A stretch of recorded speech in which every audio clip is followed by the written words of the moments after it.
hə. Yəni təqdim elə görək. Deməli, bax, ət şorbası bayaq demişdik, Bünyamin. Bax, gəldi o. Gördün? Quru sörə. Maş şorbası. Hə, bu noxud şorbası deyək də. Ətdə noxud. Bax, ən dışında göstər. Ha, bax, belə bir şeydir. Əvvəl belə olur. Sonra belə yavaş olur. yavaş bax belə olur. Hə. Bu demək quru Naxçıvan lavaşı. Bir də qara lavaş tərcih eləmişik ki, daha gevrək olsun, şəfəqli olsun. Bəli. Eyni zamanda da elə bir ki, o buğdanın dadını alasan da, köhnə dadı almaq üçün. Sonra da onu yemək qaydası necədir? Xal biraz da doğrayasın, hələ zəhmət olmasa.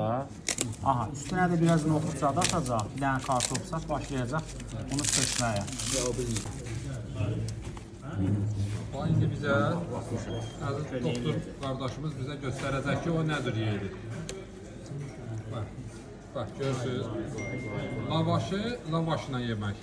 Ətbəyi, lavaş nədir? Dalınca soğan. Dalında da Bir şey deyəcəm, doktor deyəcək, hə, elə deyirik. Ətbəş şorbası deyirik də, ətbəş şorbası. Bu tıxlamadır, bir dəndiş. Bəli. Tıxlama elə mi? Bu tıxlamadır. Oradan saltaqla tıxlama mı deyil? O da Bizdə yoxdur.